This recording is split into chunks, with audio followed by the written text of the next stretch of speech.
Hello guys, good morning. आप सब कैसे हो?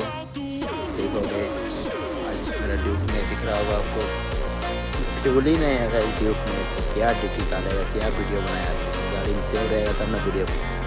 4-5 दिन से तो मैं तो ड्यूक में घूम घूम के तेल ही ख़त्म कर दिया। जब मैंने आज ड्यूक निकाला तो इसमें तेल ही नहीं है, फ्यूल ही नहीं है।